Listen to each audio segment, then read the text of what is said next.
The dust rises before you see the men. It comes up from the valley floor in thin ribbons at first, pale against the morning sky, then thicker, darker, until the entire plain seems to shimmer with it. August heat has already settled over southern Italy, and the ground is baked hard as ceramic. Somewhere in that choking haze, 80,000 Roman soldiers are marching to their death. They don't know it yet. Most of them are singing. The year is 216 before the Common Era, and the Roman Republic stands on the edge of annihilation. For 2 years, a foreign army has been tearing through the Italian peninsula like a wildfire through drought-stricken grass. City after city has opened its gates or burned. Alliance after alliance has crumbled. And at the head of this destruction rides a man whose name will echo through military academies for the next 2 millennia, a commander so brilliant that even his enemies will study his methods long after his civilization has turned to dust. His name is Hannibal Barca, son of Hamilcar, sworn enemy of Rome since childhood, and he is about to orchestrate the most perfect tactical victory in the history of warfare. But this story doesn't begin here, in the suffocating heat of an Italian summer. It begins decades earlier, in the smoldering ruins of the First Punic War, when a 9-year-old boy placed his hand on a blood-soaked altar and swore an oath that would shape the fate of the ancient world. The boy's father, Hamilcar Barca, had just lost everything. Carthage, the great mercantile empire that dominated the western Mediterranean, had been humiliated by Rome in a war that lasted 23 years and cost hundreds of thousands of lives. The treaty terms were crushing. Sicily lost. Sardinia seized while Carthage was distracted by a mercenary revolt. An indemnity so massive it would take generations to repay. Hamilcar stood in the temple, his son beside him, and made the boy swear eternal hatred of Rome. The historian Polybius, writing less than a century later, records this moment with uncommon detail. He understood what it meant. Some oaths are kept. Hamilcar took his fury to Iberia, to what we now call Spain, and began rebuilding Carthaginian power from the ashes. He carved out territories rich in silver and iron, trained new armies, forged new alliances with Iberian tribes. When he died, his son-in-law Hasdrubal continued the work. And when Hasdrubal was assassinated, the army acclaimed young Hannibal as their commander. He was 26 years old. He had been preparing for this moment his entire life. The Second Punic War began over a city called Saguntum, a Roman ally deep inside Carthaginian Iberia. The politics were complex, the grievances legitimate on both sides, but none of it really mattered. Rome and Carthage were going to war again because two empires could not share the same sea, because old hatreds run deeper than reason, because Hannibal had sworn an oath on his father's altar and intended to keep it. What happened next should have been impossible. The Roman strategy was sound: bottle Hannibal up in Spain while sending armies to Africa to threaten Carthage itself.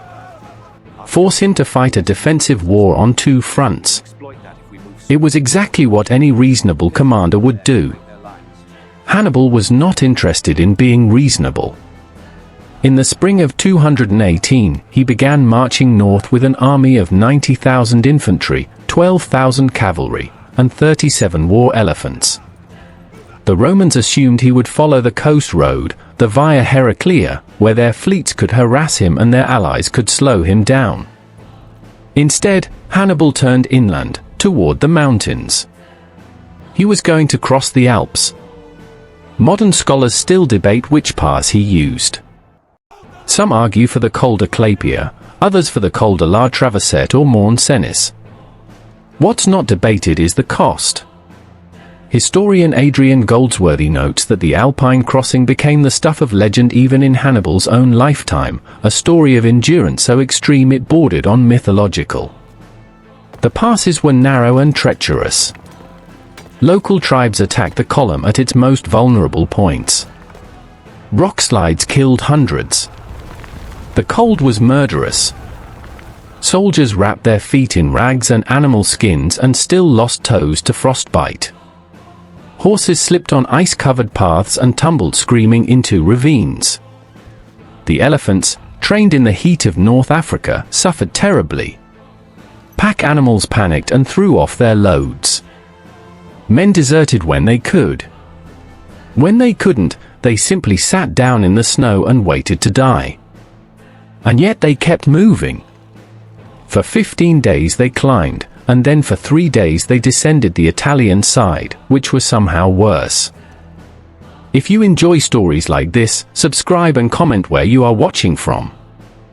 The path was covered in fresh snow over old ice, and there was nowhere to camp, nowhere to rest. Hannibal's scouts found a place where the trail had been obliterated by a landslide. They couldn't go around it.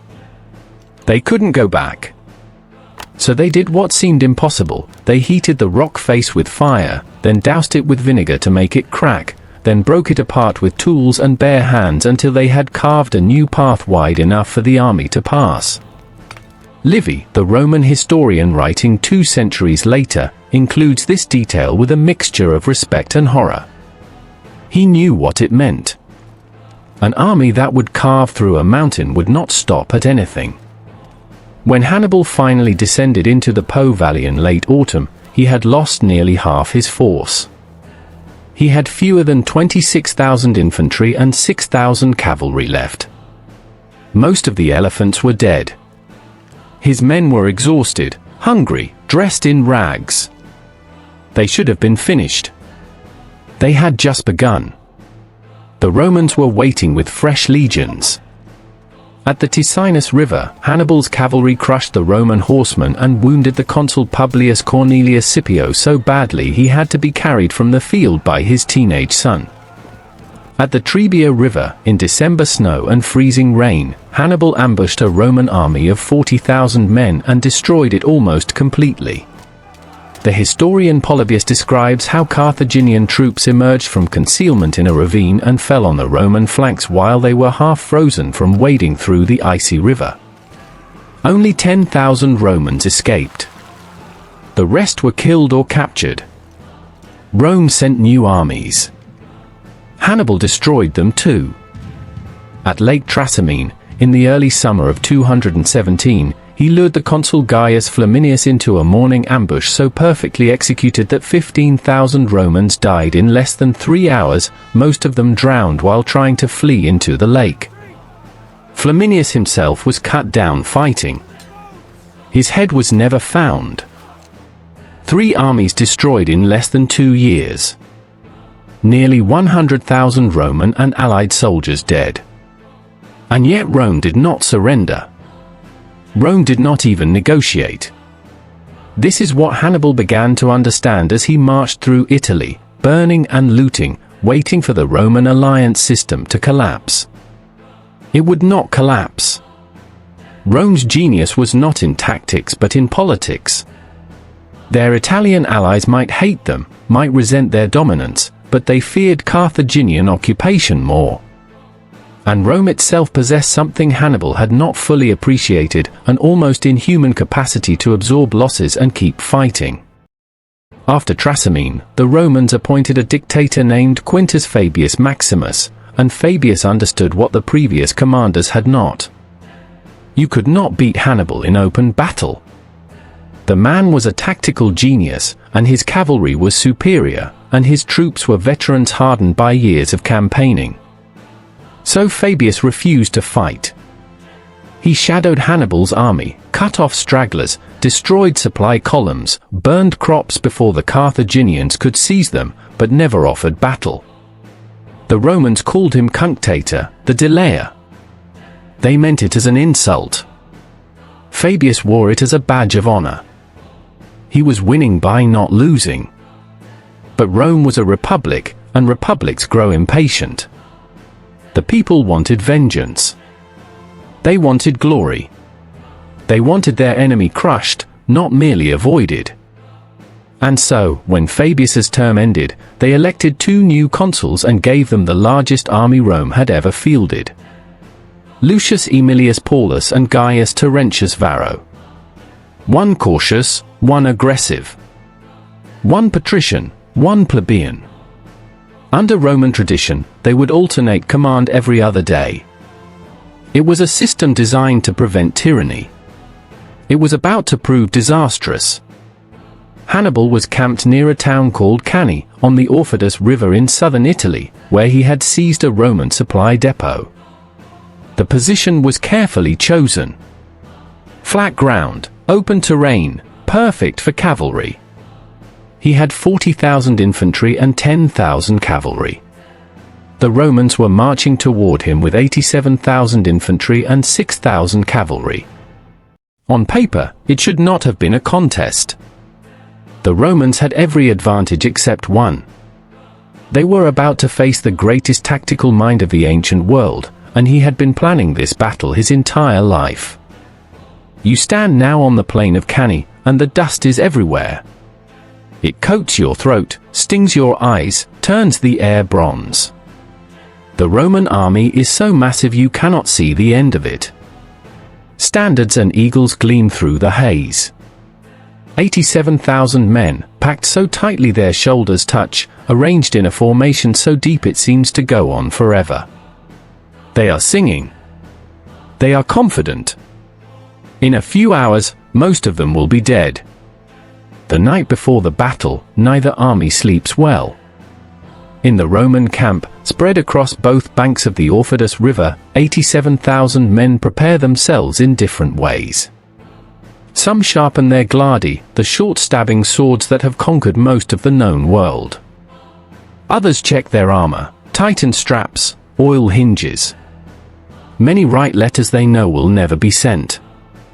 The younger ones, the ones who have never seen combat, try to hide their fear behind bravado. The veterans, the ones who survived Trebia or Trasimene, are quieter. They have seen what Hannibal can do. In the consul's tent, there is an argument. Lucius Aemilius Paulus does not want to fight tomorrow. The ground is wrong, he says. Too flat, too open. Hannibal's cavalry will have every advantage. Better to wait, to choose terrain that favors infantry, to force the Carthaginian into a defensive position. But tomorrow is Gaius Terentius Varro's day to command, and Varro is tired of waiting. The people sent them here to destroy Hannibal, not to dance around him like Fabius did. The army is twice the size of the enemy force. The men are fresh, well-fed, equipped with the finest weapons Rome can produce. And Rome has never lost when it committed its full strength to a single battle. Never. Paulus knows this is wrong. Every instinct he has, every lesson learned from the previous disasters, tells him this is wrong. But Roman law is clear. On Varro's day, Varro commands. Paulus can advise. He can object. But he cannot refuse to fight. So he returns to his own section of the camp and writes letters of his own, though he does not tell his family what he suspects.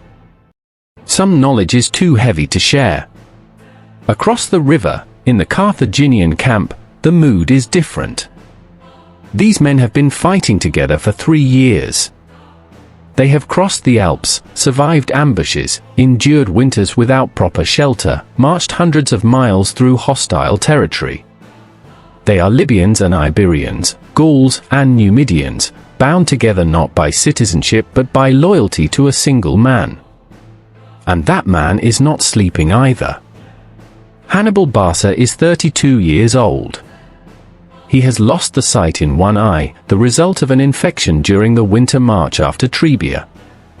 His body carries a catalogue of scars from a decade of campaigning. But his mind is sharper than ever, and tonight he is finalizing the plan that will secure his place in history. The historian Polybius, who had access to Carthaginian sources, describes how Hannibal spent the evening visiting different sections of his camp, speaking quietly with his officers, making small adjustments to positions, ensuring that every commander understood exactly what was required of them. This was not a battle that could be improvised. Every element had to work in perfect coordination, or the entire plan would collapse. The plan itself was audacious to the point of insanity.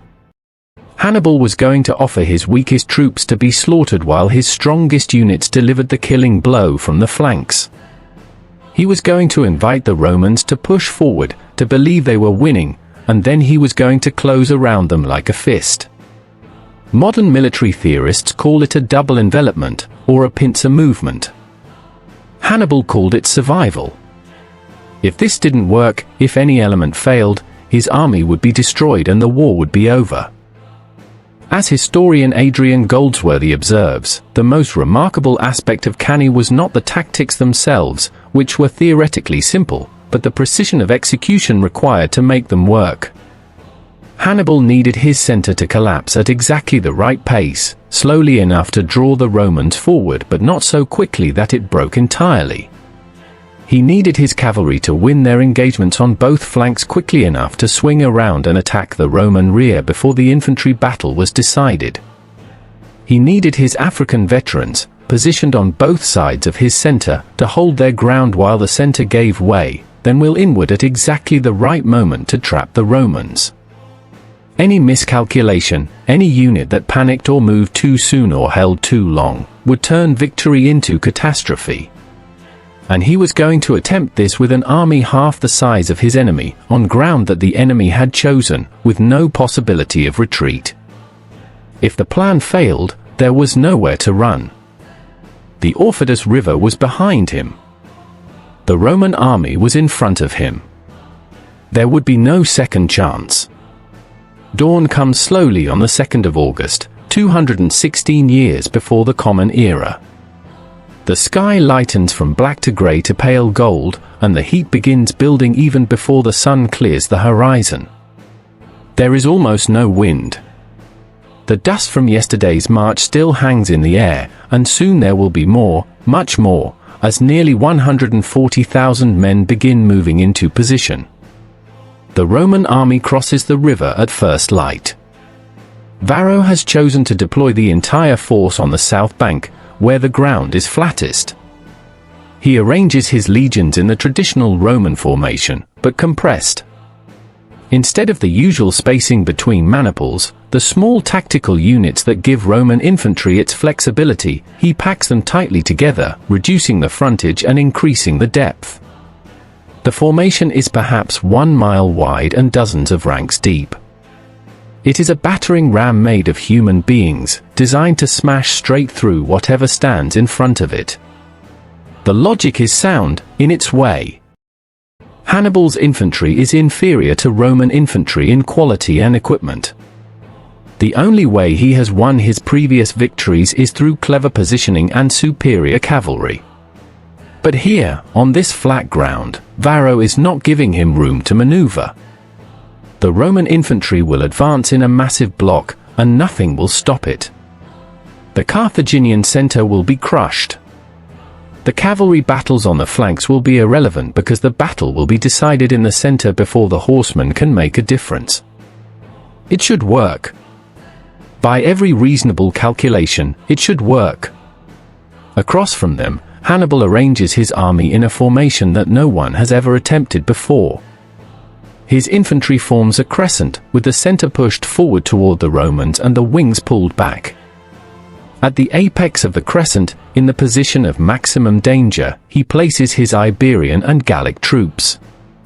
These are good fighters, fierce and brave, but they lack the armor and discipline of his African veterans.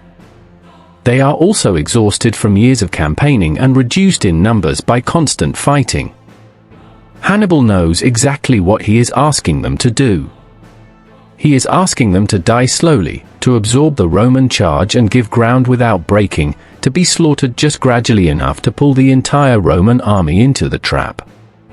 On either side of this doomed center, pulled back at an angle, he positions his best troops, 8,000 African infantry in 2 blocks, armed with equipment taken from dead Romans at Trebia and Trasimene. They will wait. They will watch their comrades in the center being butchered. And they will not move until Hannibal gives the signal. On the flanks, he deploys his cavalry. On the left, near the river, 10,000 Iberian and Gallic horsemen under Hasdrubal, Hannibal's younger brother. On the right, 2,000 Numidian light cavalry. The Romans have 6,000 cavalry total, split between the wings. On paper, the numbers are closer than in any previous battle. In practice, it will not matter. Roman cavalry is adequate for scouting and skirmishing, but Rome has always relied on its infantry.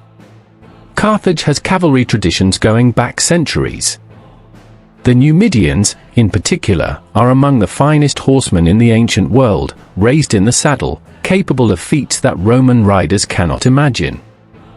Hannibal mounts his horse and rides slowly along his lines. He does not give a stirring speech to the entire army, that is a fiction invented by later writers.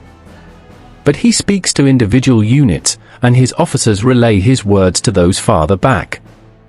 The message is simple. You have been fighting for 3 years. You have defeated every army Rome has sent against you. You have suffered every hardship that war can inflict. Today, Rome has brought its largest army, and today we will destroy it completely. After this, the war is won. After this, you go home. It is a lie, though Hannibal does not know it yet. Even this victory, perfect as it will not be enough to break Rome. But the men believe it, and belief is what matters in the moments before battle begins.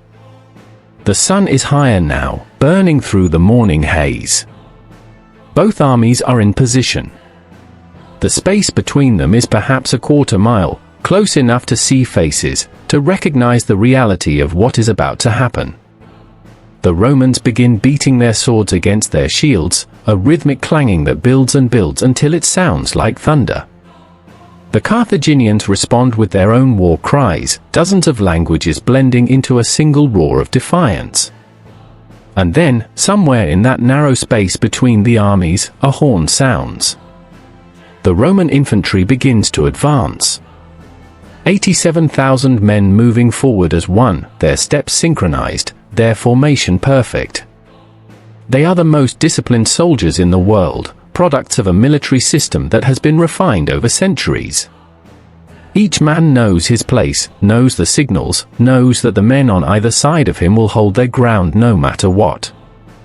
They have been trained since childhood to believe that Roman infantry is invincible, that no force on earth can stand against a Roman legion in close combat. And for most of history, they have been right. You are somewhere in the middle ranks, pressed so tightly against the men around you that you can barely move your arms. The sun beats down on your helmet, and sweat runs down your back beneath your armor. You can hear the centurion shouting orders, but you cannot see what is happening ahead. You only know that you are moving forward, that thousands of men are moving with you, that somewhere ahead the enemy is waiting. The Carthaginian center does not advance. They hold their position, that strange crescent shape, waiting. And then, when the Roman front ranks are close enough to see individual faces, to smell the oil and sweat and fear, the Iberians and Gauls let out their war cry and surge forward. The two lines collide with a sound like the world breaking. It is not the clean clash of weapons you might imagine. It is chaos made audible. The screaming of men and the shrieking of metal and the wet, heavy sounds of blades finding flesh. The front ranks of both armies are instantly compressed into a space so tight that soldiers cannot swing their weapons properly. They stab and push and try not to fall, because anyone who falls will be trampled to death by their own comrades before the enemy can reach them. For a few minutes, the lines hold steady. The Iberians and Gauls are fighting desperately, trying to hold back a force twice their size. Roman gladi thrust forward in short, controlled jabs, exactly as they have been trained. Men fall. Others step forward to take their place. The wounded try to crawl back through the press of bodies and mostly fail. Blood makes the ground slippery. The air fills with dust and the copper smell of opened flesh. And then, slowly, the Carthaginian center begins to give way. It is not a rout. Not yet. But the crescent is being pushed back, flattened, compressed by the sheer weight of Roman numbers. The Iberians and Gauls are dying exactly as Hannibal knew they would, and they are taking Romans with them, but not enough. The exchange rate is unsustainable. For every Carthaginian who falls, only 1 or 2 Romans die.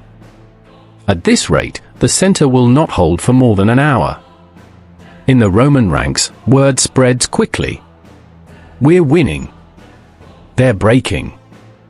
Push harder. The men in the middle and rear ranks cannot see what is happening, but they can feel the momentum. The army is moving forward. The enemy is giving ground. Everything they have been told about Roman superiority is being confirmed. Press forward. Kill them all.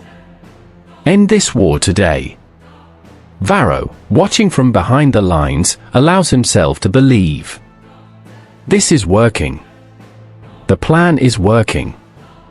Hannibal made a mistake, trying to hold against superior numbers on open ground. In an hour, maybe less, the Carthaginian center will collapse completely, and then it will be a slaughter as Roman infantry pours through the gap and falls on the enemy from behind. He does not notice, or perhaps does not understand the significance of what is happening on the flanks. On the Roman right flank, near the river where the ground narrows, Hasdrubal leads 10,000 Iberian and Gallic cavalry in a charge that hits the Roman horsemen like a hammer striking glass. The collision is brief and brutal.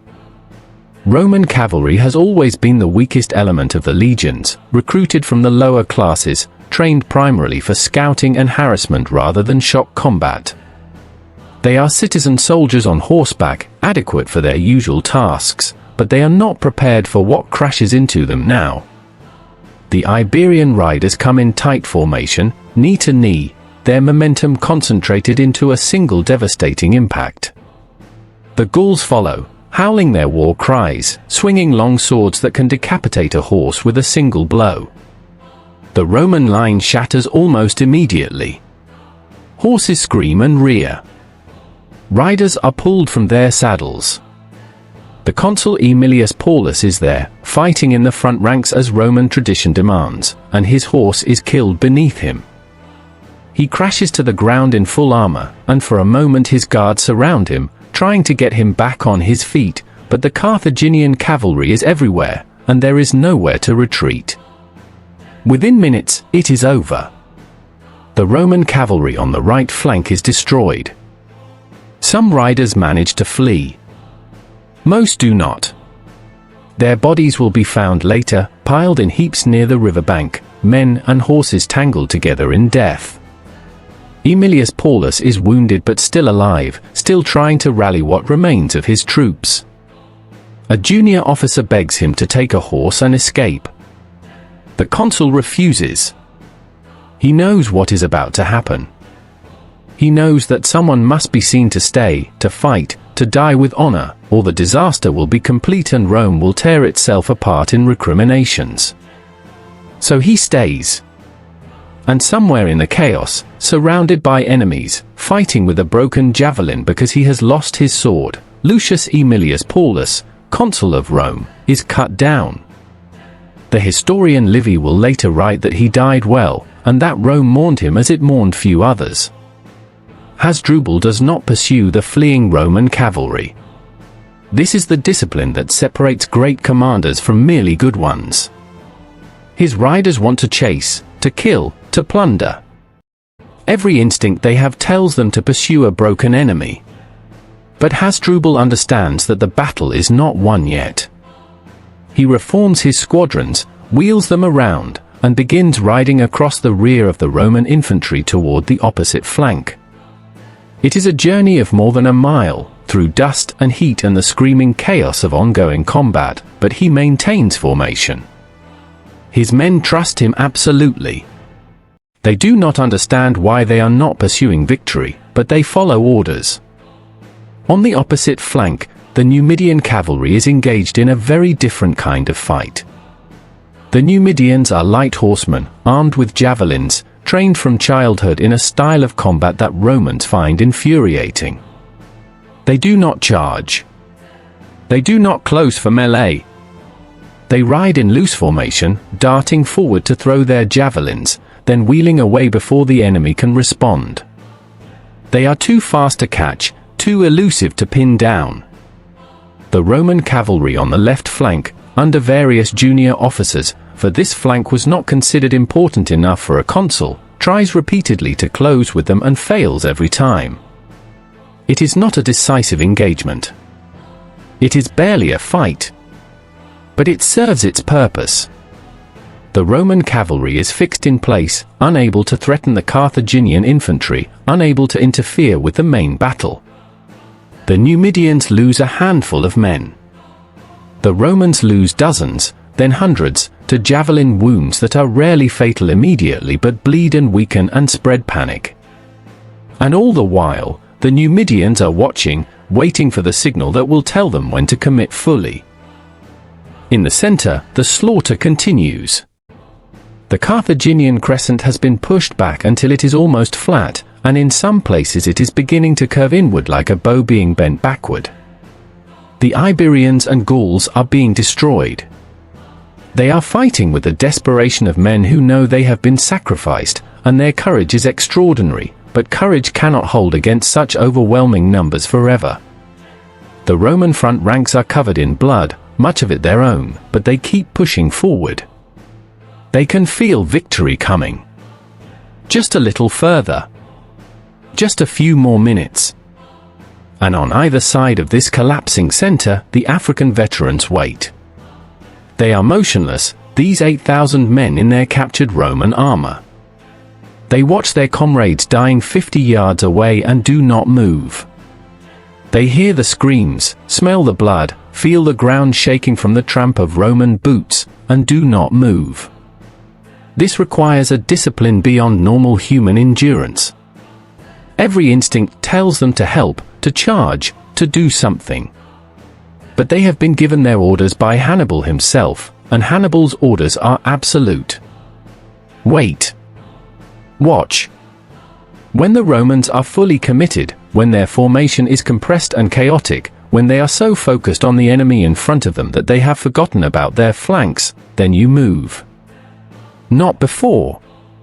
The Roman formation is now so dense that soldiers in the middle ranks can barely breathe. You are crushed between the men in front of you and the men behind you, your shield pressed against your chest so hard it feels like your ribs will crack. You cannot see anything except the back of the man in front of you. You cannot hear individual orders anymore, just a constant roar of noise. Your throat is raw from shouting, though you do not remember what you were shouting. Your arm aches from holding your gladius ready, though you have not yet struck a single blow because you have not reached the front ranks. All you know is that the army is moving forward, and forward means victory, and you need to keep pushing. But something is wrong. The men ahead of you are still moving forward, but the movement has become erratic. You can feel confusion spreading through the ranks like ripples in water. The formation, so perfect when the battle began, is becoming distorted. The center is pushing ahead, but the wings are not keeping pace. The army is becoming narrower and deeper, a spearhead driving into the enemy position. This is exactly what Hannibal has been waiting for.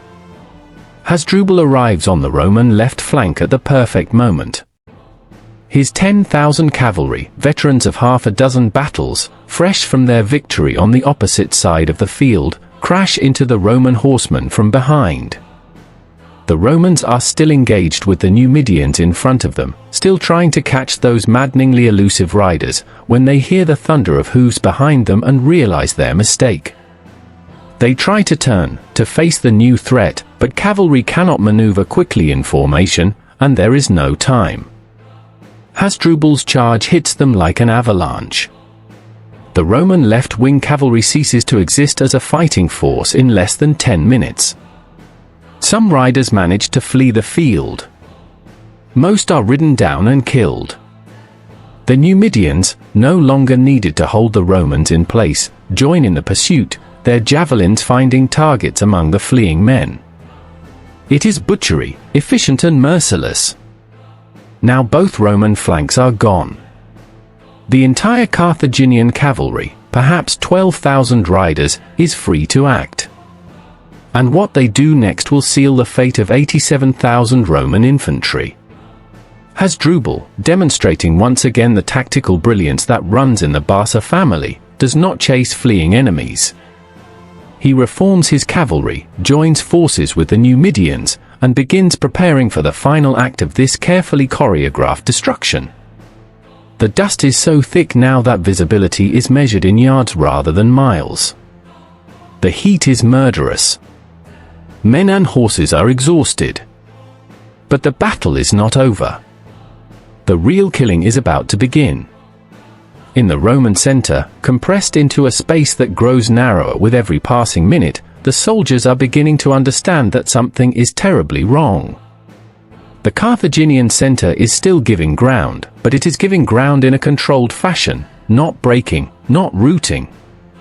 And now, from both sides, the African infantry is moving. They come forward in perfect order, these veterans in their Roman armor. They have been waiting for nearly an hour, watching, conserving their strength while their Iberian and Gallic comrades were being slaughtered. Now they wheel inward like gates closing, advancing at an angle that will bring them onto the exposed flanks of the compressed Roman formation. Their discipline is inhuman. They maintain formation over broken ground littered with bodies. They do not rush. They do not shout. They simply come forward, shields locked, spears ready, and begin killing Romans who never saw them coming. The Roman wings, the units that should have been protecting the flanks, have been pulled forward by the general advance. They are now part of the compressed mass in the center, so tightly packed that they cannot maneuver, cannot turn to face this new threat. The African infantry strikes them from the side, and suddenly Romans are dying not from the front, where they expected to fight, but from directions they cannot see and cannot defend against. Panic spreads like fire. Soldiers in the middle of the formation do not know what is happening. They only know that men are screaming, that the press of bodies is becoming unbearable, that something has gone catastrophically wrong. Officers shout orders that no one can hear. Centurions try to restore order, but order requires space to maneuver, and there is no space. The Roman formation, which was their greatest strength, has become a trap. And then, from behind, they hear the sound of hooves. Hasdrubal has brought the entire Carthaginian cavalry around to the Roman rear. 12,000 riders, organized into a hammer that will smash the Romans against the anvil of Carthaginian infantry. They do not charge at full speed, the ground is too littered with bodies, the visibility too poor, but they come forward steadily, inexorably, and they begin killing Romans from behind. The trap is complete. The Romans are surrounded. 87,000 men compressed into a space perhaps half a mile across, attacked from all sides, unable to deploy their superior numbers, unable to use their training, unable to do anything except die. Modern military historian John Keegan, in his analysis of ancient warfare, describes Cannae as the moment when tactical theory became tactical reality.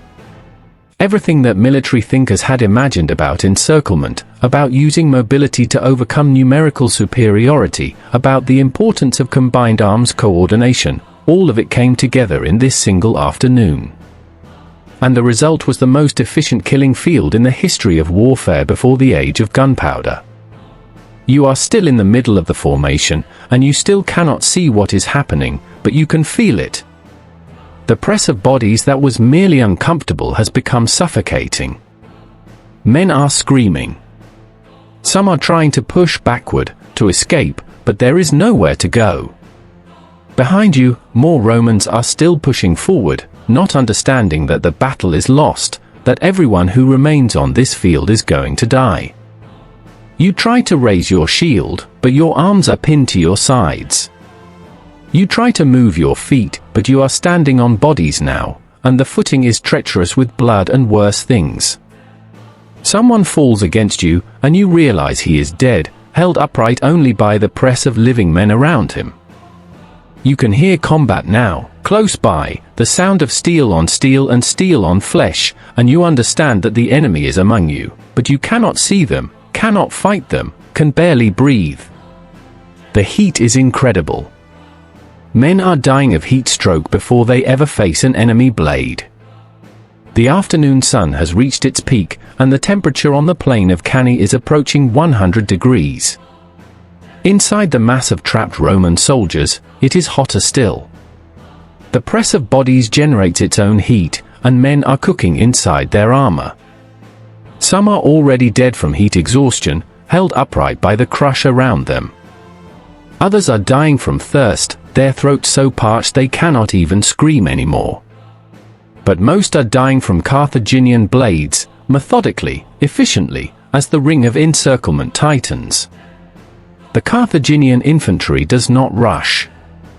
They do not need to. The Romans cannot escape, cannot organize a defense, cannot do anything except die. The African veterans press inward from both sides, shields locked, moving in the steady rhythm that characterizes professional soldiers. They stab, step forward, stab again. The Romans in the outer ranks try to fight back, but they are fighting blind, surrounded, without coherent leadership. Centurions who try to organize local resistance are cut down. Officers who attempt to rally their men become immediate targets. There is no cavalry to break out and seek help. There is no reserve force waiting to intervene. There is only the slow, grinding certainty of annihilation. From above, if you could see the battlefield as a god might see it, the shape of the trap would be obvious. The Roman army has been compressed into an oval perhaps 300 yards wide and 500 yards deep. Around them, on all sides, Carthaginian forces press inward like a closing fist. The cavalry patrols the perimeter, cutting down anyone who tries to break free. The African infantry works its way inward from both flanks. And in front, where the Iberian and Gallic center has finally stopped retreating, the exhausted survivors begin their own advance, pushing the Romans backward into the killing zone. Inside this trap, 87,000 men are discovering what happens when an army loses all cohesion. The Roman military system is built on organization, on units that can maneuver and respond to commands. But here, there are no units anymore. There are only individuals, crushed together so tightly that combat has devolved into something primordial and savage. Men stab at whatever they can reach. They bite and claw when their weapons are knocked away. They push their own comrades down to gain an inch of space. All the training, all the discipline, all the pride of Roman citizenship means nothing when you cannot breathe and cannot move and are waiting your turn to die. Gaius Terentius Varro, the consul whose aggression brought the army to this field, is somewhere in the chaos. Unlike Aemilius Paulus, who died with honor leading his cavalry, Varro makes a different choice. As the disaster becomes undeniable, as the realization spreads that the entire army is being destroyed, Varro fights his way to the edge of the encirclement with a bodyguard of cavalry. They break through, the Carthaginian ring is not yet complete everywhere, and flee the field. 70 horsemen escape with him. Of the 6,000 Roman cavalry that began the day, these 70 are nearly all that survive. Varro will return to Rome and face the Senate, and remarkably, he will not be executed or even formally punished. The Senate, in a moment of political wisdom that historian Polybius will later praise, thanks Varro for not despairing of the Republic. They understand that in the dark days ahead, they will need every capable leader, even those who have made catastrophic mistakes. But Varro will never command again, and he will spend the rest of his life haunted by the screams of the men he left behind.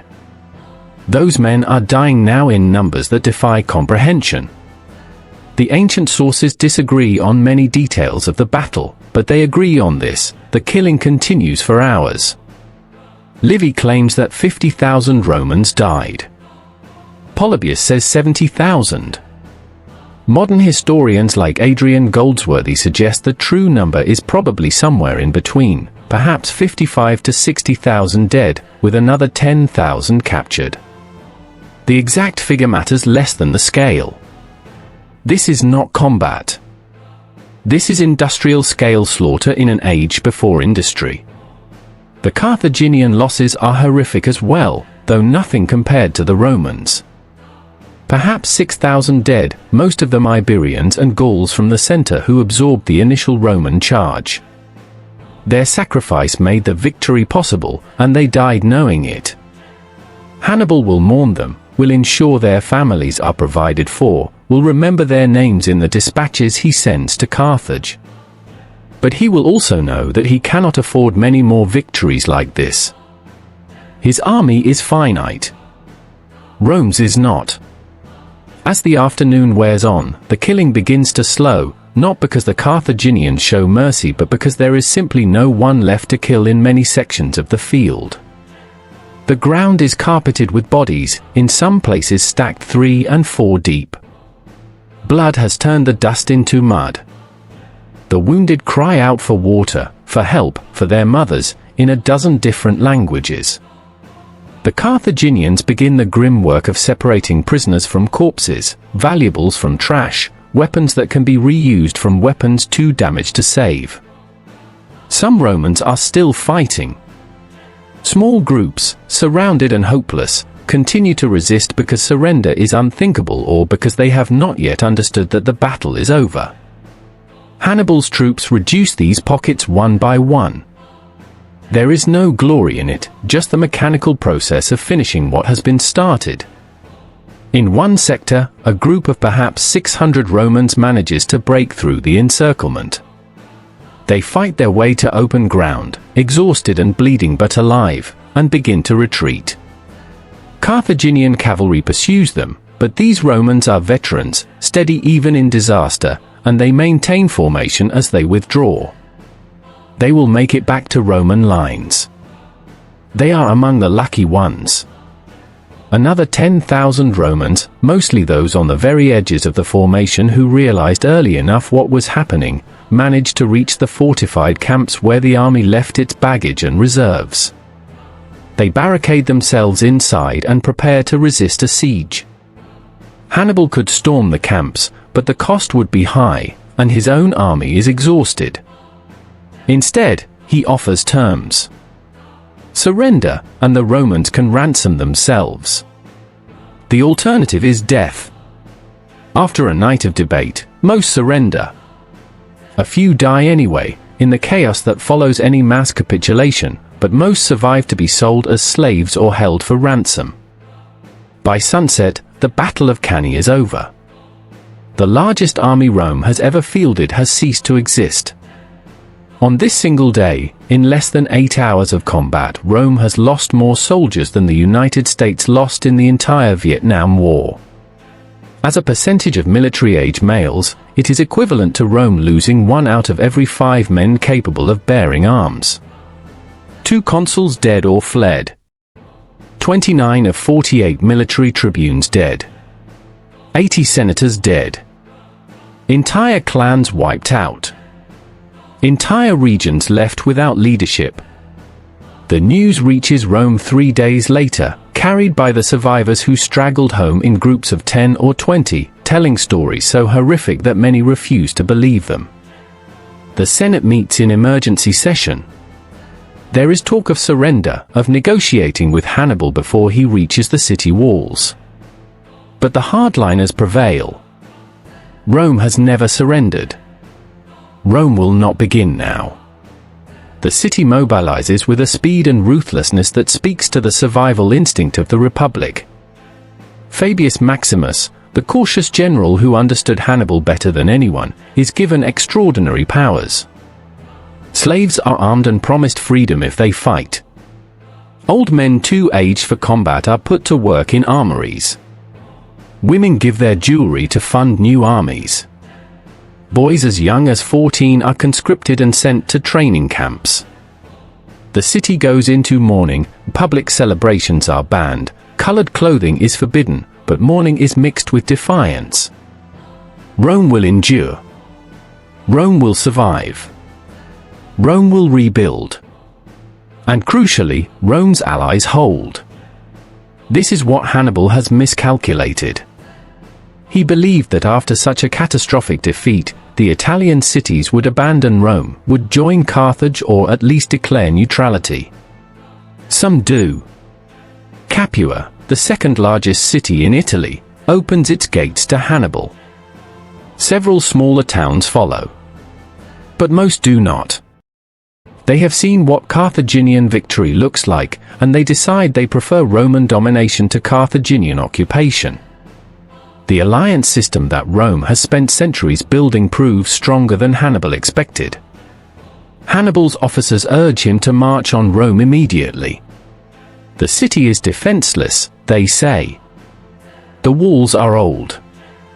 The garrison is composed of boys and old men. One more push, and the war is won. But Hannibal refuses. His army is exhausted. His supplies are limited. And Rome, even now, even defeated, is not defenseless.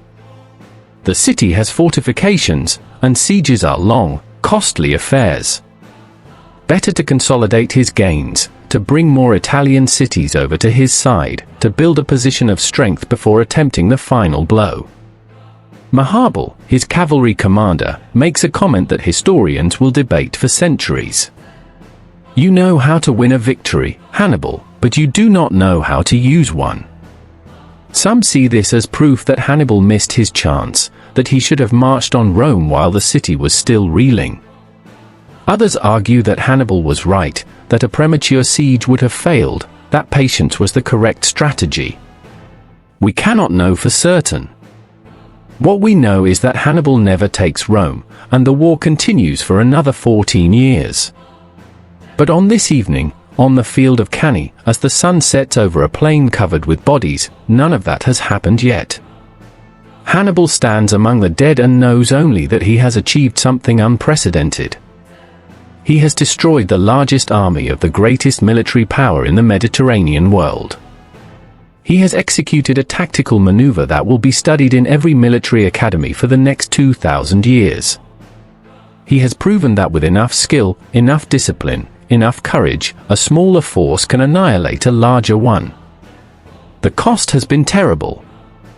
The Iberian and Gallic warriors who held the center are nearly wiped out. These men, who followed him across the Alps, who believed his promise of victory and plunder, paid with their lives to make that promise real.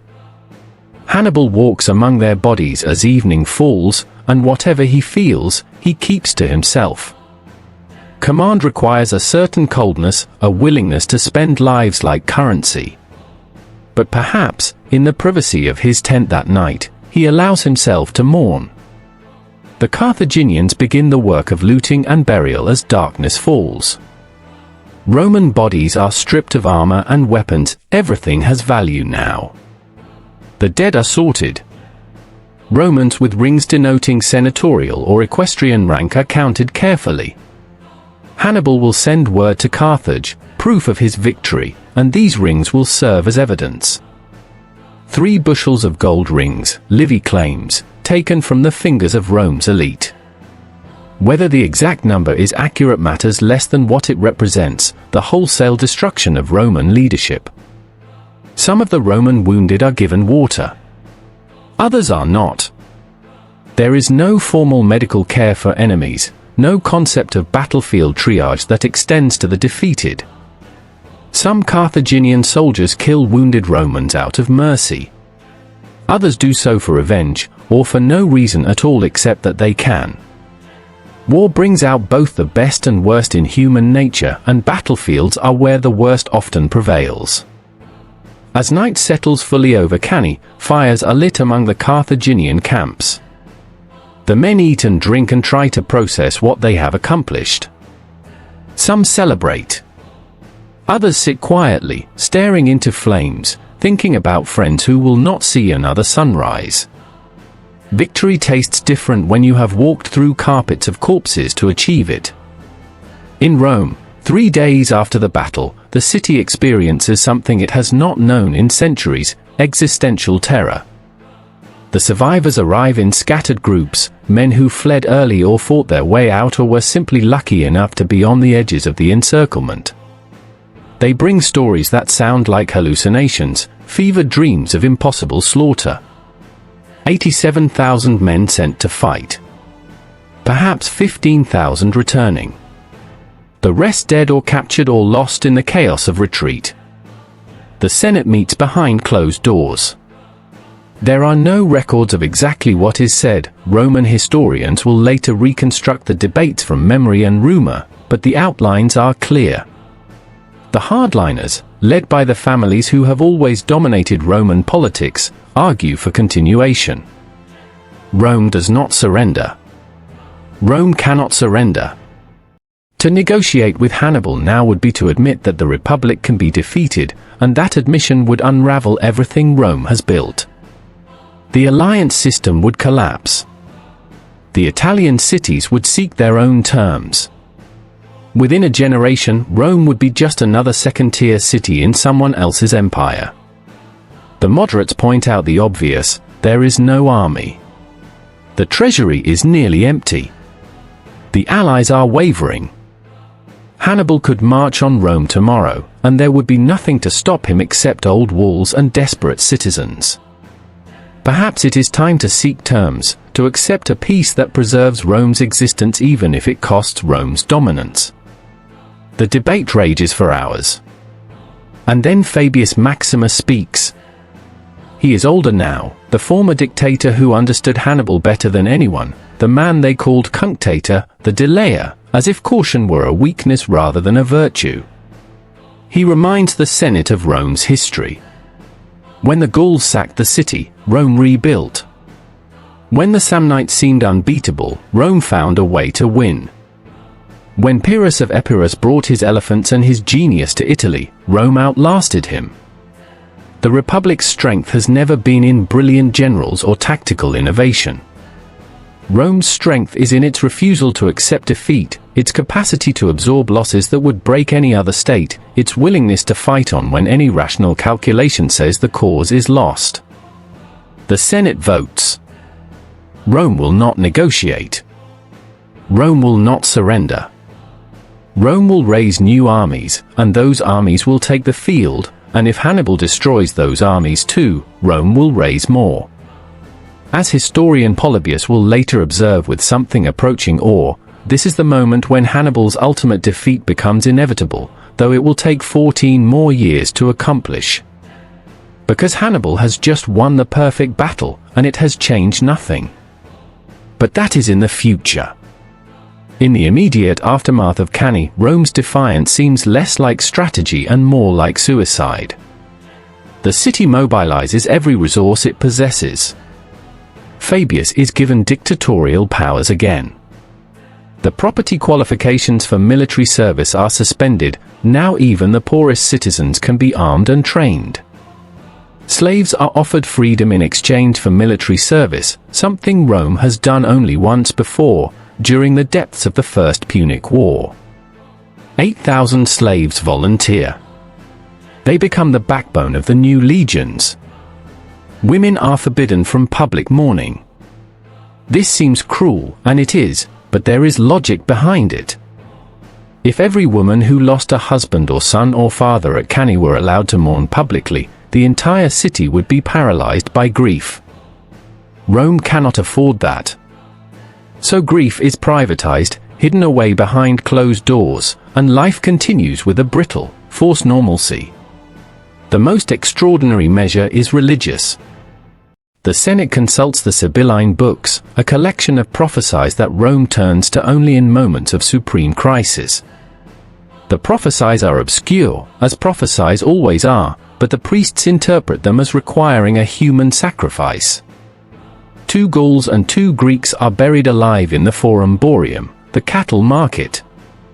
Modern historians debate whether this actually happened or whether it is a later invention meant to demonstrate how desperate Rome had become. But the sources are consistent. Rome, which prided itself on being more civilized than the barbarians it conquered, resorted to human sacrifice. That is how close the city came to psychological collapse. And yet, within months, new legions are taking the field. They are not the equal of the legions that died at Cannae. The officers are less experienced. The soldiers are younger, poorer, less well-equipped. But they exist, and that is what matters. Fabius resumes his strategy of delay and harassment. Do not fight Hannibal directly. Shadow his army. Cut off his supplies. Prevent him from foraging. Make every mile of his march through Italy cost blood and time. It works, slowly. Hannibal is the greatest tactical mind of his generation, but tactics cannot solve strategic problems. He is deep in enemy territory with no secure supply line to Carthage. His army is finite. Every soldier who dies cannot be replaced. Every horse that goes lame cannot be replenished. And Carthage, governed by a merchant oligarchy that has never fully supported Hannibal's war, sends minimal reinforcements. The Senate of Carthage is more interested in consolidating gains in Spain and Africa than in supporting a war in Italy that seems to have no end point. Hannibal spends the next several years trying to build a new alliance system in southern Italy. Capua is his greatest prize, a wealthy city that gives him a secure base. But Capua is not Rome. The other major cities, Naples, Nola, Cumae, resist his overtures. And slowly, inexorably, Rome begins to recover. New armies take the field. They lose battles. Hannibal is still Hannibal, still capable of tactical brilliance, but they do not lose wars. They retreat, regroup, return. The strategy of exhaustion that Fabius pioneered becomes Rome's path to survival. The turning point comes years later, not in Italy but in Spain. A young Roman commander named Publius Cornelius Scipio, the son of the consul who was wounded at the Ticinus River, conquers Carthage's Spanish territories. He does this by studying Hannibal's methods, by learning from Rome's defeats, by becoming the first Roman general who can match Hannibal tactically. When Scipio proposes an invasion of Africa, the Senate approves. Let Hannibal waste away in Italy. Rome will strike at Carthage itself. And so, in 203 BCE, 13 years after Cannae, Hannibal receives orders to return home. Carthage is under siege. The city needs its greatest general. Hannibal marches his army to the coast and sails for Africa, leaving behind the peninsula he has occupied for 15 years but never conquered.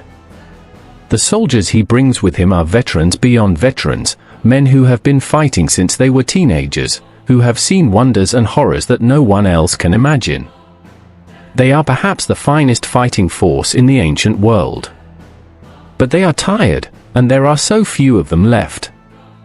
The final battle takes place at Zama, in 202 BCE. Scipio has learned well. He copies Hannibal's tactics, uses his own envelopment strategy against him, and crucially, he has superior cavalry provided by the Numidian king Massinissa, who has switched sides. Hannibal loses his last battle. Carthage sues for peace.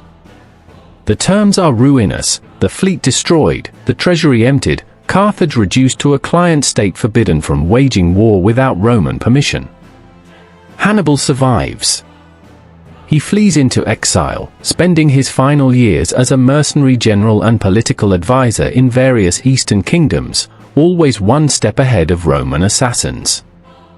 He is an old man when he finally takes poison rather than surrender to Rome. His last words, according to legend, are dismissive: "Let us relieve the Romans of their anxiety, since they think it too long to wait for an old man to die." But all of that is decades away from the field of Cannae.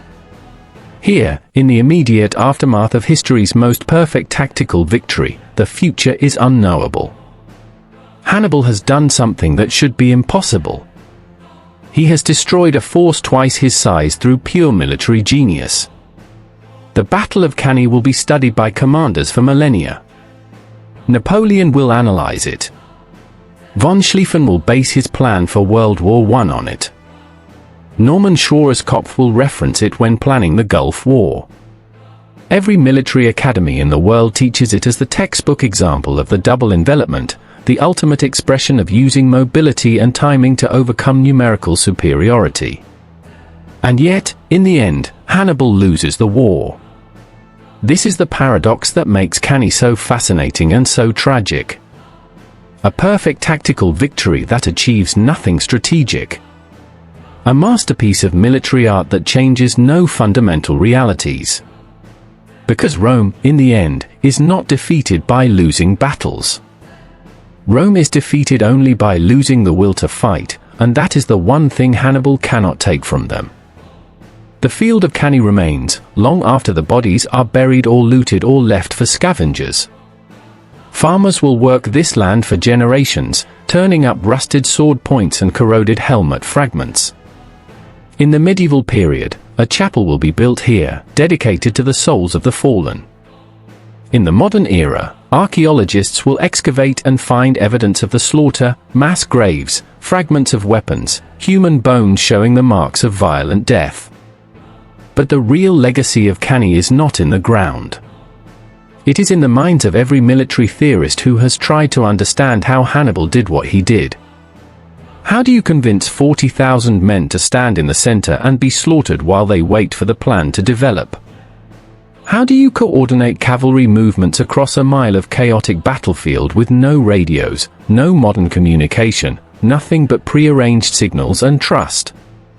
How do you maintain the discipline needed to execute a maneuver where any single failure dooms the entire army? The answer is leadership. Hannibal Barca was perhaps 32 years old at Cannae, but he had been preparing for this moment since childhood. The oath on his father's altar. The years of training in Spain. The impossible march across the Alps. Every previous battle a rehearsal for this one. He knew his officers so well that he could predict how they would respond to changing circumstances. He knew his soldiers so well that he could ask the impossible and receive it. He knew his enemy so well that he could anticipate their movements and turn their strengths into weaknesses. This is what makes Cannae more than just a battle. It is a window into the limits of human capability under extreme stress. The Carthaginian soldiers who held the center were not superhuman.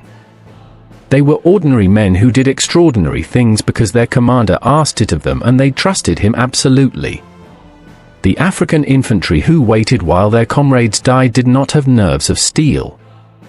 They had discipline born of years of training and a belief that Hannibal knew what he was doing.